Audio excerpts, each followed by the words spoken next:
Oi, hoje eu vou falar um pouquinho sobre a função da educação física, como as regras dos jogos influenciam na nossa escola, como ela influencia na nossa educação física. Primeiro, existe as regras da escola e a regra do esporte em si.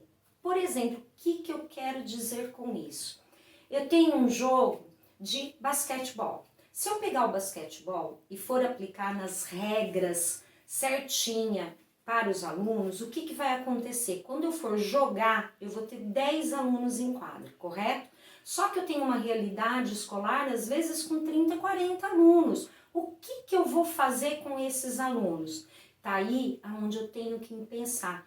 A mim incomoda muito ver um aluno sentado esperando o outro para jogar. Numa aula onde eu tenho às vezes 50 minutos ou 1h40 e esse aluno não vai participar de quase nada da aula. O que eu posso fazer? Primeiro, como eu faço e eu acho que deu certo, foi um resultado incrível.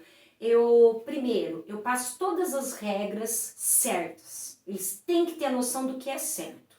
Eles aprenderam as regras certas. Agora eu vou criar uma regra da escola, da minha aula, para eu poder fazer com que esse aluno interaja, participe, fazer com que ele se sinta importante e ele não fica tanto ocioso ali sentado esperando apenas para jogar. Então existe muito bem a regra de uma modalidade esportiva e a regra para a aula.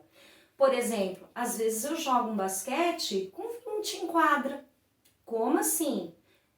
Fica para um outro vídeo, uma outra explicação, mas eu jogo e coloco algumas regras onde eu sei que eles não podem, eles têm que ter um limite, eles têm que ter ali um domínio daquilo e eles sabem que aquela regra não é oficial, é uma regra nossa, que nós criamos para valorizar a participação de todos. Isso é muito importante, porque se eu não pensar em incluir esse aluno que também pode ter dificuldade, qual que é o meu papel?